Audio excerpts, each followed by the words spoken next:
एक छोटे से गांव में हरिया नाम का एक गरीब लड़का रहता था। उसके परिवार में उसके साथ उसके बूढ़े माता पिता रहते थे। हरिया का परिवार बहुत ही गरीब था। उनके पास ना तो कोई जमीन थी, न ही खाने के लिए कोई साधन। हरिया दिन भर मजदूरी करता और उससे जो कुछ भी कमा पाता उसी से अपने पूरे परिवार का पेट भरता। यह देखकर हरिया के माता पिता बहुत दुखी होते। हमारे पास ना घर है और ना ही अपनी कोई जमीन।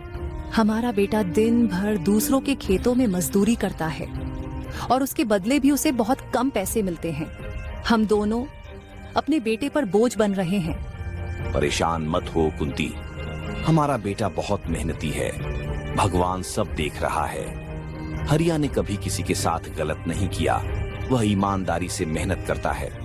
उसने बचपन से बहुत परेशानियां देखी हैं, पर उसने कभी हार नहीं मानी। एक दिन हमारा बेटा भी बहुत धन कमाएगा और उसकी सारी परेशानियां दूर हो जाएंगी। हरिया हमेशा सोचता था कि आज भले ही उसकी किस्मत उसका साथ न दे रही हो, पर उसे यकीन था अगर वह मेहनत करता रहेगा तो एक दिन उसका भाग्य भी बदलेगा और उसकी सारी परेशानियां खत्म हो जाएंगी।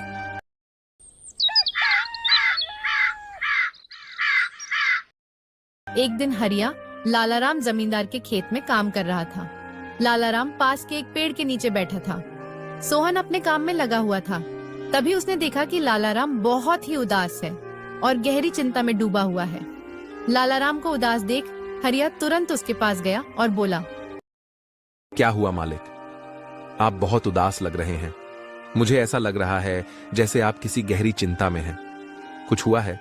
मुझे बताइए, क्या पता मैं आपकी कोई सहायता कर सकूं। सोहन की बात सुनकर लालाराम को गुस्सा आ गया और वह गुस्से में सोहन से बोला, अरे तू मेरी क्या सहायता करेगा? तू खुद अपनी सहायता कर सकता है क्या? अगर तू किसी की सहायता करने के काबिल होता तो क्या तुझे 2 वक्त के खाने के लिए आज मेरी जमीन पर काम करने की जरूरत पड़ती? चल यहाँ से जा, अपना काम कर और मुझे परेशान मत कर। सेठ जी, ऐसा नहीं है। यह सब वक्त वक्त की बात है, सब किस्मत का खेल है। लेकिन इंसान को अपनी मेहनत पर विश्वास रखना चाहिए। आज भले ही किस्मत मेरे पक्ष में ना हो, लेकिन अगर मैं ईमानदारी और लगन से मेहनत करता रहूंगा तो किस्मत भी एक दिन मेरी तरफ झुक जाएगी। मेहनत और धैर्य से तकदीर के दरवाजे खुलने में देर हो सकती है, लेकिन मेहनत कभी बेकार नहीं जाती। हरिया की बात सुनकर लालाराम बहुत प्रसन्न हुआ। अरे हरिया, तेरे विचार तो बहुत अच्छे हैं। तेरी बातें सुनकर मन को एक सुकून सा मिला है। इतनी परेशानियों में भी तू अपनी जिंदगी खुश होकर काट रहा है। सेठ जी, ये सब मेरे पिता की सीख है। जब भी मैं किसी चीज के लिए अपने पिता से जिद करता था तो वे हमेशा मुझे यही समझाते थे, बेटा हमारे पास इतना धन नहीं है कि मैं तेरी हर इच्छा पूरी कर सकूं, लेकिन एक बात हमेशा याद रखना, जिंदगी भी मौसम की तरह होती है। कभी यह धूप की तरह खुशियों से भरी होती है, कभी ठंड की तरह कठिनाइयां लाती है और कभी बारिश की तरह परेशानियां आती हैं। लेकिन जैसे हर मौसम बीत जाता है वैसे ही जिंदगी के मुश्किल हालात भी गुजर जाते हैं। बस धैर्य और हिम्मत बनाए रखना जरूरी है, क्योंकि एक दिन सब कुछ ठीक हो ही जाता है। अरे वाह, लगता है तेरे पिता बहुत ही नेक इंसान हैं। किसी दिन मैं भी उनसे जरूर मिलूंगा। मालिक, क्या हुआ है? आप एक बार मुझे साफ साफ बताइए। क्या पता आपकी परेशानी का कोई हल मिल ही जाए। अरे हरिया, मैं एक बहुत बड़ी परेशानी में फंस गया हूँ। मुझे अपनी परेशानी का कोई भी हल नजर नहीं आ रहा है। सेठ जी, एक बार मुझे बताइए तो, क्या पता आपकी परेशानी का कोई हल निकल ही जाए। हरिया, हमारे गांव में मेरे पिता की एक पुश्तैनी जमीन थी जो काफी पीढ़ियों से हमारे पास थी। उस पर मेरा और मेरे भाई का हक है, लेकिन हमारे गांव के ही 2 बाप बेटों ने उस पर कब्जा कर लिया है। मैं पुलिस थाने में केस दर्ज कराने की सोच रहा था, लेकिन गांव के बहुत बड़े बड़े लोग उनके साथ हैं। मैं कितनी भी कोशिश कर लूं, लेकिन मैं उन लोगों का कुछ नहीं बिगाड़ पाऊंगा। अब तो उन लोगों ने उस जमीन पर खेती भी शुरू कर दी। मेरे पिता की पुश्तैनी जमीन मेरे हाथों से छीनी जा रही है, इसलिए मैं बहुत परेशान हूं। मुझे समझ नहीं आ रहा मैं अब क्या करूं। आप सही कह रहे हैं सेठ जी। अगर आप कानून का सहारा लेकर भी अपनी जमीन को वापस लेने की कोशिश करेंगे तो भी आप उनका कुछ नहीं कर पाएंगे। हाँ हरिया, अब तू ही बता, मैं अब क्या करूं? मैं तो सोच सोच कर परेशान हो गया हूं। मेरी पुश्तैनी जमीन छीनी जा रही है और मैं कुछ भी नहीं कर पा रहा। हरिया ने कुछ देर सोचा और कहा, मालिक, आप चिंता मत कीजिए, हर परेशानी का कोई ना कोई हल जरूर होता है। अगर आप चाहें तो एक तरीका है जिससे आप अपनी जमीन वापस पा सकते हैं। अगर ऐसा कोई तरीका है तो जल्दी बताओ हरिया, वह क्या तरीका है? हरिया ने लालाराम को अपनी सारी तरकीब पूरी तरह समझा दी। तरकीब सुनकर लालाराम हैरान रह गया और हरिया से कहने लगा, अरे वाह हरिया, तू तो बहुत समझदार है। तूने तो बहुत अच्छी तरकीब बताई है। ऐसे तो मेरी जमीन मुझे जरूर मिल जाएगी। मैं तुझसे वादा करता हूँ, अगर तेरी यह योजना सफल हुई तो मैं अपनी जमीन का एक हिस्सा तेरे नाम कर दूंगा। अरे मालिक, आप ऐसा क्यों कह रहे हैं? आप मेरे मालिक हैं। आपकी वजह से मुझे अपने घर के लिए 2 वक्त का खाना मिल जाता है। आपकी मदद करना तो मेरा फर्ज है। मुझे आपकी जमीन नहीं चाहिए। ठीक है हरिया, तुम बहुत नेक इंसान हो। कल से तुम इस काम पर लग जाओ। हरिया फिर से खेत में अपने काम पर लग जाता है।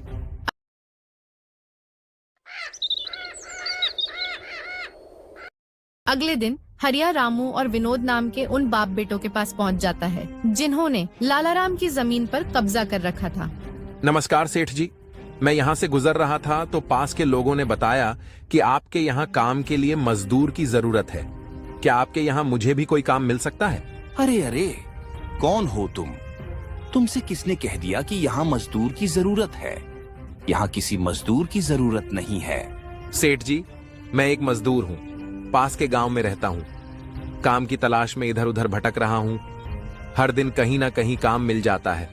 बस उसी से अपना पेट पालता हूँ। कभी खेती कर लेता हूँ तो कभी कोई मजदूरी।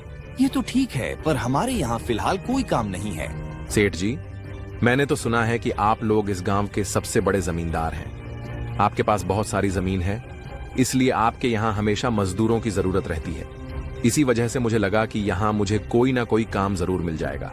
अरे भाई, मैंने कहा ना, यहाँ किसी भी मजदूर की जरूरत नहीं है। इसका मतलब लालाराम सेठ आपके बारे में सही कह रहे थे। लालाराम ने हमारे बारे में क्या कहा?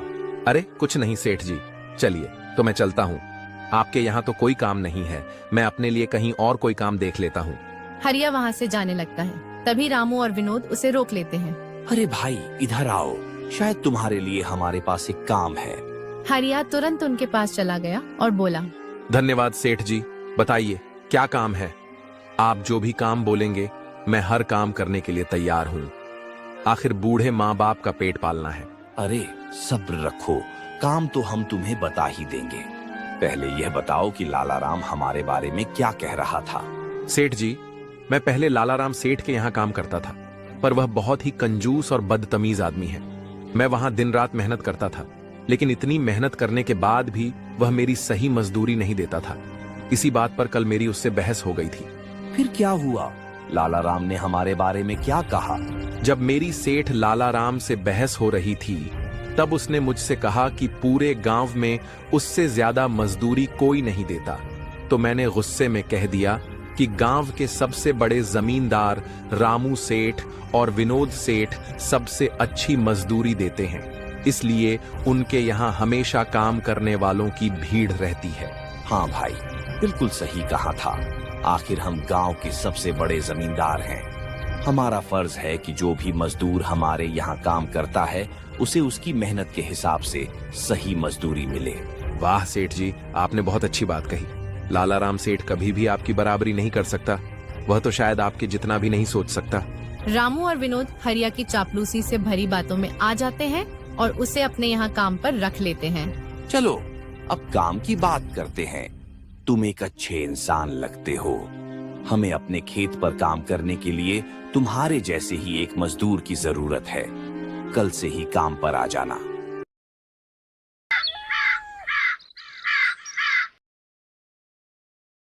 कुछ दिन ऐसे ही बीत गए। एक दिन रामू अपने बेटे विनोद से बोला, विनोद बेटा, यह हरिया तो बहुत मेहनती है। यह अकेले ही 4 लोगों का काम कर देता है। अच्छा हुआ कि हमने इसे रोक लिया। हाँ पिताजी, आप सही कह रहे हो। हरिया बहुत मेहनती है। इसके जितना काम शायद ही कोई और करता होगा। ये पूरा दिन यहाँ काम पर अकेला लगा रहता है। हरिया ने रामू और विनोद का दिल जीत लिया।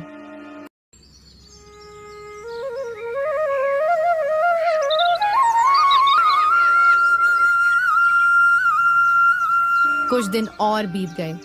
एक शाम रामू और विनोद अपने खेतों का दौरा कर रहे थे। जब वे अपने खेत पर पहुँचे तो देखा कि हरिया इतनी देर तक भी काम कर रहा था। हरिया भाई, अब तो रात होने वाली है, तुम इतनी देर तक काम क्यों कर रहे हो? अब घर जाओ और आराम कर लो। सेठ जी, हमारी किस्मत में आराम कहाँ। घर पर बूढ़े माँ बाप हैं, अगर काम नहीं करूंगा तो उनके लिए 2 वक्त का खाना कहाँ से जुटा पाऊंगा। घर पर बैठकर आराम करने से अच्छा है कि मैं काम करूं। इस तरह मेरा मन भी लगा रहता है। तुम बहुत मेहनती हो हरिया, आज का काम यहीं छोड़ दो और घर जाकर आराम करो। नहीं सेठ जी, इसकी कोई जरूरत नहीं है, मैं काम करने में ही खुश हूँ। आप लोग जाइए, मैं ठीक हूँ। ठीक है हरिया, फिर हम जाते हैं। जब तुम्हारा मन करे काम खत्म करके अपने घर चले जाना। इसके बाद रामू और विनोद खेत को हरिया के भरोसे छोड़कर चले गए। अगली सुबह जब विनोद और रामू अपने खेत पर लौटे तो देखा कि वहाँ पुलिस खड़ी है। पुलिस को देखकर दोनों दौड़ते हुए आए और पूछा, क्या हुआ थानेदार साहब, आप यहाँ क्या कर रहे हैं? क्या यह जमीन तुम दोनों की है? हाँ थानेदार साहब, यह जमीन हमारी है, हमारे पास इसके कागजात भी हैं। फिर तो तुम दोनों को ले जाकर जेल में डालना ही पड़ेगा। ये क्या कह रहे हैं थानेदार साहब, हम कुछ समझे नहीं। आप क्या कहना चाह रहे हैं? अभी तुम दोनों बहुत अच्छे से समझ जाओगे। वह देखो, तुम्हारी जमीन से क्या निकला है। थानेदार के कहते ही दोनों बाप बेटे जब पलटकर देखते हैं तो वहाँ उनकी जमीन में एक लाश दबी हुई थी, जिसमें सिर्फ कंकाल बचा था। यह देखकर दोनों बाप बेटे डर जाते हैं। थानेदार साहब, ये किसकी लाश है और ये हमारे खेत में कहाँ से आ गई? अब बहाने मत बनाओ, पहले लोगों को मारो फिर उन्हें अपनी जमीन में गाड़ दो। और अब कह रहे हो कि यह क्या है? थानेदार साहब, हम इस लाश के बारे में कुछ नहीं जानते। हमें नहीं पता ये लाश किसकी है और इसे यहाँ कौन गाड़ कर चला गया। अब झूठ मत बोलो, अगर फांसी नहीं हुई तो कम से कम तुम दोनों को उम्र कैद की सजा तो जरूर मिलेगी। फांसी और उम्र कैद की बात सुनकर दोनों बाप बेटे डर गए और थानेदार के सामने गिड़गिड़ाने लगे। नहीं थानेदार साहब, हमें नहीं पता कि ये सब क्या है। ये लाश यहाँ कैसे आई, हमें कुछ नहीं पता। इस मामले से बचने के लिए दोनों ने कुछ तरकीब सोचनी शुरू की। तभी हरिया वहाँ आ जाता है। अरे सेठ जी, पुलिस यहाँ क्यों आई है, क्या हुआ है? हरिया देखो, पता नहीं कहाँ से हमारी जमीन में यह कंकाल आ गया है। मालिक, ये कंकाल यहाँ कहाँ से आ गया? ये तो बहुत गंभीर बात है। हाँ हरिया, पता नहीं यह कंकाल यहाँ कहाँ से आया है और थानेदार साहब को लगता है कि इसे हमने मारकर यहाँ गाड़ा है। अब तू ही कोई उपाय सोच जिससे हम इस परेशानी से बच सकें। तीनों को आपस में फुसर फसर करते देख थानेदार ने कहा, अब कोई तरकीब मत बनाओ, तुम दोनों बाप बेटों में से कोई एक तो जरूर जेल जाएगा। अब तुम ही तय करो, जेल कौन जाएगा? थानेदार साहब, थोड़ा सा समय दीजिए, हम तय कर लेते हैं कि जेल कौन जाएगा। मैं बस 5 मिनट देता हूँ, जल्दी से फैसला करो, कौन जाएगा जेल? हरिया, रामू और विनोद थोड़ी दूरी पर जाकर धीरे धीरे फुसफुसाने लगे। देखो मालिक, दोनों के फंसने से अच्छा है कि कोई एक फंसे। अब सोचिए, कौन जाएगा? हम दोनों में से कोई भी जेल नहीं जाना चाहता।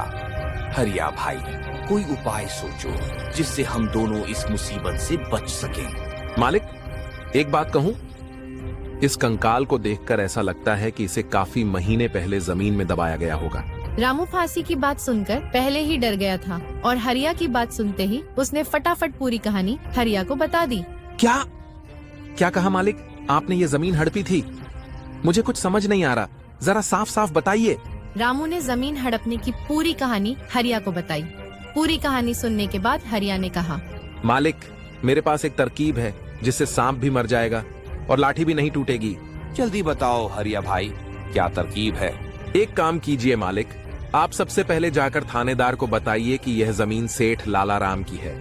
आप उनसे बोलिए कि हमने तो कुछ महीने पहले ही यह जमीन बस काम करने के लिए उनसे ली थी, बाकी का काम मैं संभाल लूंगा। अरे हरिया, लेकिन इससे तो हमारी जमीन हमसे छिन जाएगी, फिर क्या होगा? नहीं मालिक, शायद आप मेरी तरकीब समझ नहीं पाए। जब आप थानेदार को बताएंगे कि यह जमीन सेठ लाला राम की है तो पुलिस किसे गिरफ्तार करेगी? सेठ लाला राम को। और जब लाला राम जेल चला जाएगा तब आप लोग फिर से जमीन पर कब्जा कर सकते हैं। इससे आप लोग भी जेल जाने से बच जाओगे और जमीन भी आपके ही पास रहेगी। वाह हरिया भाई, तुम तो बहुत होशियार हो। आज तक तुमने हमें अपने काम से खुश किया था, अब तुम्हारी बुद्धि हमारी जान भी बचाएगी। इसके बाद तीनों थानेदार के पास गए और हरिया ने जो कुछ कहा था वही बात दोनों बाप बेटे थानेदार से कहने लगे। अच्छा, जब खुद फंस गए हो तो अब किसी और को फंसाकर अपनी जान बचाना चाहते हो? नहीं साहब, अगर आपको हमारी बात पर यकीन नहीं हो रहा तो आप हरिया से पूछ लीजिए। वह हमारे साथ बस कुछ दिनों से ही काम कर रहा है। इससे पहले वह सेठ लाला राम के यहाँ काम करता था। बोलो हरिया, ये जमीन किसकी है? थानेदार साहब, ये जमीन सेठ लाला राम की है। रामू सेठ और विनोद सेठ ने तो बस कुछ समय से इस जमीन पर खेती कराना शुरू किया है। मैं कैसे मान लूं कि यह जमीन लाला राम की है? हमारे यहाँ के थानेदार तो कह रहे थे कि इस जमीन पर कोई केस चल रहा है और इस पर तुम्हारा कब्जा था, और अब तुम कह रहे हो कि यह जमीन लाला राम की है। सेठ लाला राम को बुलाने के लिए कहो। हरिया, तुम एक काम करो, जाओ और सेठ लाला राम को बुला कर लाओ। हरिया तुरंत जाकर सेठ लाला राम को बुला लाता है, परंतु लाला राम अपने साथ गांव के सरपंच को भी ले आता है। यहाँ क्या हो रहा है? यहाँ इतने लोग क्यों जमा हैं? देखिए सरपंच जी, इन दोनों की जमीन से एक कंकाल निकला है और अब ये लोग कह रहे हैं कि यह जमीन इनकी नहीं है बल्कि सेठ लाला राम की है। थानेदार ने सरपंच जी को पूरी कहानी सुना दी। अपने आप को फंसा देख रामू ने सरपंच से कहा, नहीं सरपंच जी, ये जमीन हमारी नहीं है। हम यहाँ बस कुछ समय से काम कर रहे हैं। आप हमारे मजदूर हरिया से पूछ लीजिए। हाँ सरपंच जी, ये जमीन सेठ लाला राम की है। साहब, हमने लाला राम के साथ धोखा किया था। हम बस इस जमीन को हड़पना चाहते थे, लेकिन अब हमें यह जमीन नहीं चाहिए। अगर आप चाहें तो हम केस भी वापस ले लेंगे। थानेदार साहब, आप जाइए, बाकी का काम अब हम संभाल लेंगे। सरपंच के कहने पर थानेदार वहाँ से चला जाता है। फिर सरपंच ने लाला राम से कहा, अब बताओ, यह कंकाल यहाँ कैसे आया? तुमने किसे मारकर यहाँ गाड़ा है? अरे साहब, यह तो नकली कंकाल है। इन दोनों ने मिलकर मेरी जमीन हड़प ली थी, तो मैंने और मोहन ने मिलकर यह तरकीब सोची ताकि इन दोनों से सच निकलवा सकें। लाला राम की बात सुनते ही दोनों बाप बेटे के पैरों तले जमीन खिसक गई। यह हम दोनों की साजिश थी, इन लोगों के मुंह से सच निकलवाने के लिए। हरिया को इस योजना में शामिल देखकर दोनों बाप बेटों को समझ आ गया कि यह सब सेठ लाला राम और हरिया की मिली भगत थी। अब उनके पास अपनी गलती मानने के सिवा कोई चारा नहीं था। हमें माफ कर दीजिए सरपंच जी, हम लालच में आ गए थे। हमें माफ कर दीजिए। हम आज के बाद यह गलती कभी नहीं करेंगे और यह जमीन भी सेठ लाला राम को वापस दे देंगे। रामू और विनोद दोनों सरपंच और सेठ लाला राम से माफी मांगने लगे। दोनों को इतना गिड़गिड़ाते देख लाला राम ने उन्हें माफ कर दिया। सरपंच ने भी उन्हें जेल नहीं भेजा और सेठ लाला राम ने अपना केस वापस ले लिया। लाला राम के केस वापस लेने के बाद सरपंच जी भी वहाँ से चले जाते हैं। धन्यवाद सेठ लाला राम जी, आपने हमें माफ कर दिया। आज के बाद हम ऐसी गलती कभी नहीं करेंगे। ठीक है रामू, कोई बात नहीं, मैंने तुम्हें माफ किया। बस याद रखना, एक जमीन के टुकड़े के लिए तुम अपनों के साथ कभी गलत मत करना। बुरे समय में तुम्हारे अपने ही तुम्हारे साथ खड़े होंगे। जमीन का क्या है, कभी मेरी तो कभी तुम्हारी। आखिर में सेठ लाला राम ने हरिया की ईमानदारी और समझदारी से खुश होकर उसे जमीन का एक हिस्सा दे दिया और उसे जमीन का मालिक बना दिया। दोस्तों, यदि आपको हमारी यह वीडियो अच्छी लगी है तो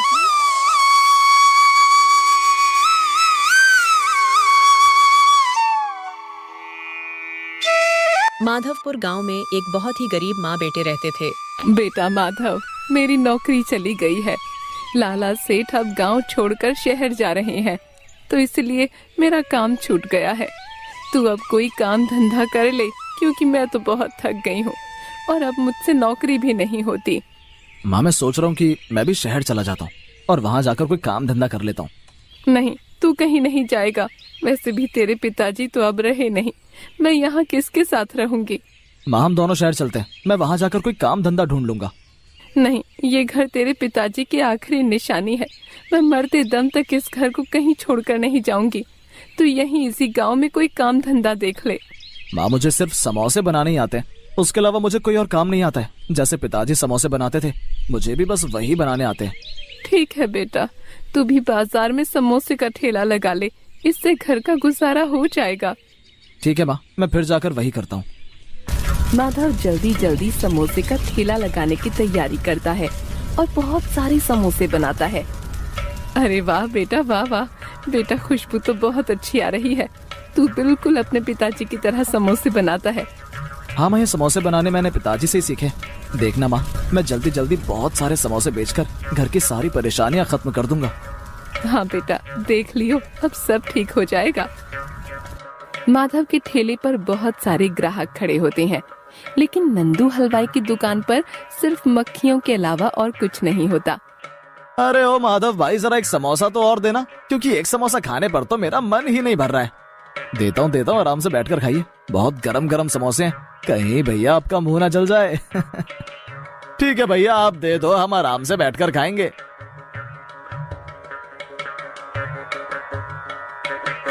ऐसे ही एक एक करके माधव के ठेले से सारे समोसे बिक जाते हैं और सभी ग्राहक आराम से बैठकर और स्वाद से समोसे खाते हैं। ये समोसे जो नहीं खाएगा वो बहुत पछताएगा। क्यों, सही कहा ना मैंने कुमती चाची? हाँ हाँ बेटा, तू सही कह रहा है। मैंने पहले भी इसकी बगल वाली दुकान से समोसे खाए हैं, लेकिन इस पूरे गांव में ऐसी कोई दुकान या ठेला नहीं है जिस पर इतने अच्छे समोसे मिलते हो। ये समोसे बहुत लाजवाब हैं। हाँ चाची, यहाँ के समोसे जो कोई भी खाएगा वो बार बार मांगेगा। माधव जल्दी से सारे के सारे समोसे बेचकर अपने घर चला जाता है।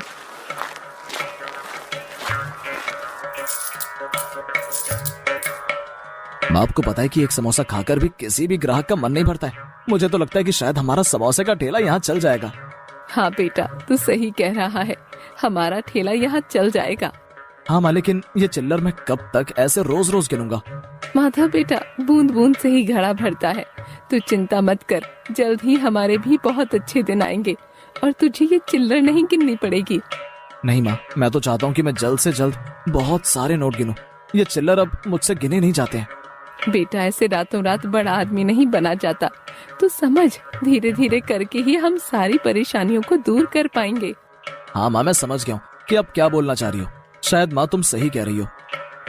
अगले दिन माधव बाजार में ठेला लगाता है और उसके ठेले पर ग्राहकों की भीड़ लगी होती है।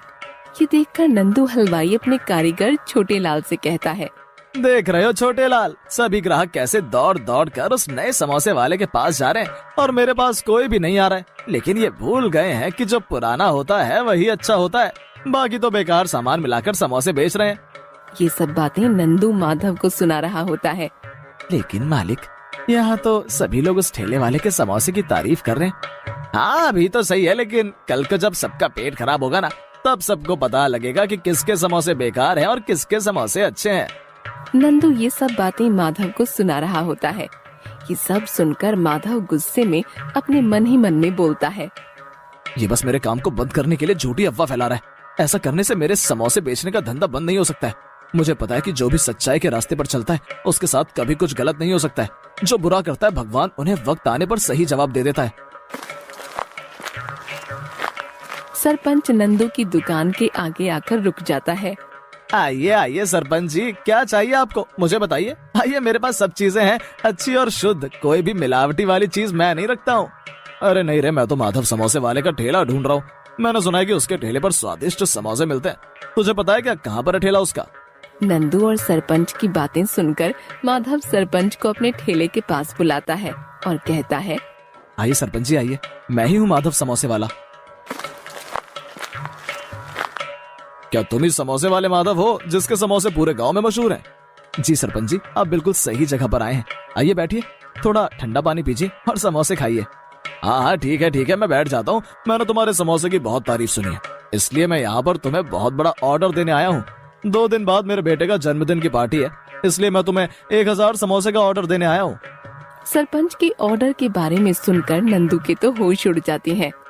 आप चिंता मत कीजिए, मैं आपको 1000 समोसे बनाकर समय पर आपके घर भिजवा दूंगा। हाँ ठीक है, मेरे घर पर भिजवा देना। ऐसा कहकर सरपंच वहाँ से चला जाता है। हे राम, मैंने माधव के धंधे को बंद करने के लिए कितने प्रयत्न किए, लेकिन कुछ भी काम नहीं आया। हाय राम, ऐसे तो वो और मशहूर हो जाएगा। नहीं, मैं ऐसा नहीं होने दूंगा। मैं उसे मेरे बरसों की मेहनत पर ऐसे पानी नहीं फेरने दूंगा। मुझे कुछ करना पड़ेगा।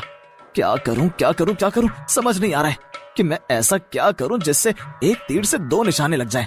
सरपंच जी का ऑर्डर भी मुझे मिल जाए और माधव का धंधा भी बंद हो जाए। हाँ, एक उपाय सूझा है मुझे। अगले दिन माधव सरपंच के बेटे के जन्मदिन की पार्टी के लिए मेहनत से समोसे बना रहा होता है। अरे बेटा माधव, खाना तो खा ले। सुबह से ये समोसे बनाने में लगा हुआ है। आजा चल, मैंने तेरे लिए खाना गर्म कर दिया है। खाना खा ले और थोड़ी देर आराम भी कर ले। चल आजा अब। माँ मैं समोसे बनाकर आऊंगा। सरपंच जी ने मुझे समोसे का बहुत बड़ा ऑर्डर दिया है। अगर सरपंच जी खुश हो गए तो फिर माँ हमें किसी बात की परेशानी नहीं होगी। समझ गई ना तुम माँ? हाँ हाँ बेटा, मैं समझ गई। माँ बस ये समोसे हो गए हैं, मैं सारे समोसे अच्छे से टोकरी में ढक कर रख देता हूँ। माधव सारे समोसे टोकरी में ढककर खाना खाने चला जाता है।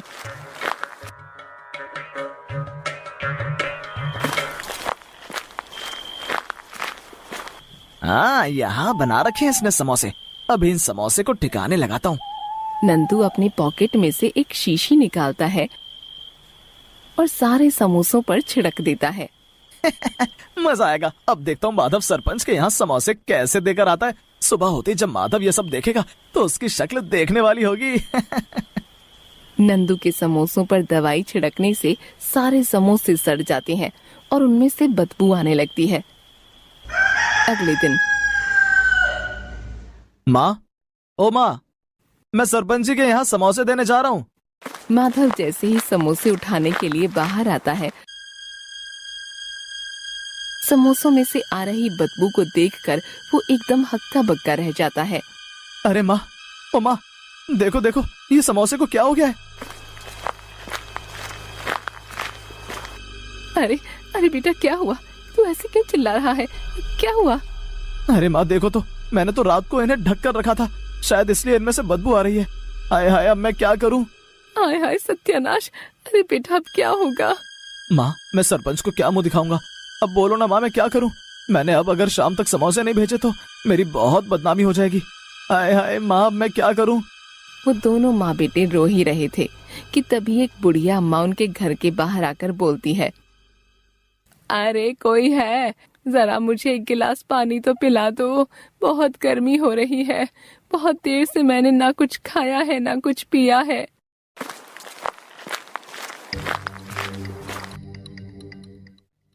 हाँ आइए बूढ़ी अम्मा, आइए बैठिए, मैं अभी पानी लेकर आता हूँ। पानी पिलाने में कौन सी बड़ी बात है, आइए मेरे साथ, मैं आपको पानी देता हूँ। माधव बूढ़ी अम्मा को अपने घर में ले जाता है। घर में जाकर बूढ़ी अम्मा के मुंह में पानी आ जाता है समोसों को देखकर। अरे वाह बेटा, क्या बात है। समोसों में से एक समोसा मुझे भी दोगे? बहुत भूख लगी है, मैंने सुबह से कुछ नहीं खाया। एक समोसा दे दो। बुढ़िया अम्मा, इन सारे समोसे में से तो बदबू आ रही है। तो क्या हुआ बेटा, इनमें से ही मुझे एक समोसा दे दो ना। कृपा करो, एक समोसा दे दो, भगवान तुम्हारा भला करेगा। माधव समोसे की टोकरी में से एक सही सा समोसा निकालकर बुढ़िया अम्मा को खिला देता है और पानी देता है। बूढ़ी अम्मा वो समोसा बहुत मजे से खाती है। अरे वाह बेटा, ये समोसे तो खाने में बहुत अच्छे हैं। बहुत स्वादिष्ट समोसे बनाए हैं। मेरा तो एक समोसे खाकर मन ही नहीं भरा। बुढ़ी अम्मा, ये तो ठीक है, लेकिन मेरे साथ एक बहुत बड़ी समस्या हो गई है। पता नहीं कैसे ये सारे समोसे में से बदबू आ रही है। मैं अब कैसे सरपंच जी को अपना मुंह दिखाऊंगा? बेटा तू परेशान मत हो, जो मेहनत करता है उसको मेहनत का फल अवश्य मिलता है। तुम परेशान मत हो। बताओ मैं तुम्हें मेरी भूख और प्यास बुझाने का क्या दूं? बुढ़िया अम्मा माधव को अपनी टोकरी देती है। तुम ये टोकरी ले लो बेटा, शायद ये तुम्हारे किसी काम आ जाए। ठीक है बेटा, अब मैं चलती हूँ। ठीक है बुढ़ी अम्मा, आप आराम से जाइएगा।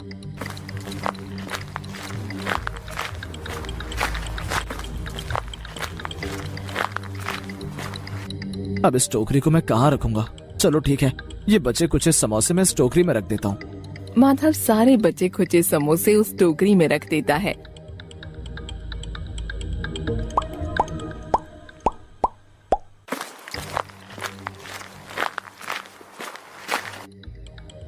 अरे बेटा, तू ये क्या कर रहा है? ला दे, मैं ये सारे समोसे बाहर फेंक आती हूँ। इन सबको तो माँ तुम बाहर गिर दोगी। हाँ ला दे बेटा, मैं इन सबको बाहर फेंक कर आती हूँ।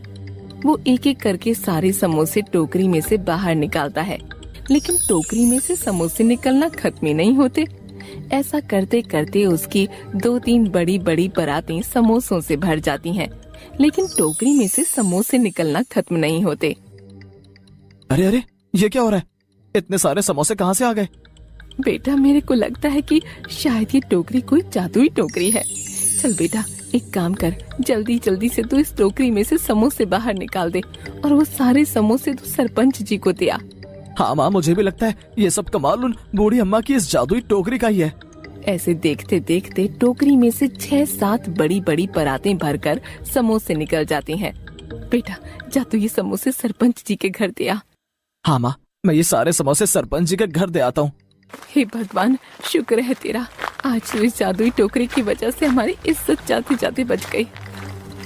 माधव सारे समोसे लेकर सरपंच के यहाँ जा रहा होता है कि तभी रास्ते में नंदू उसे देखकर हैरान हो जाता है कि उसके पास इतने सारे समोसे कैसे आए, क्योंकि उसके बनाए हुए समोसे तो उसने खराब कर दिए थे।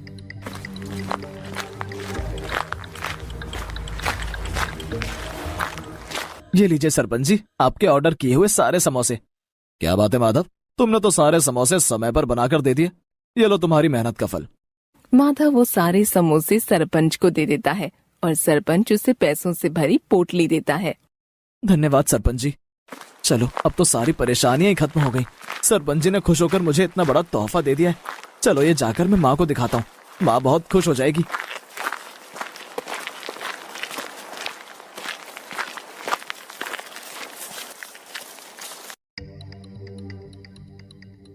माँ माँ, देखो ये सरपंच जी ने कितने सारे पैसे दिए। देखो माँ देखो। हाँ बेटा, ये तो बहुत सारे पैसे दिए हैं सरपंच जी ने। देखा बेटा, मैंने कहा था ना कि मेहनत करने वालों की भगवान जरूर सुनता है।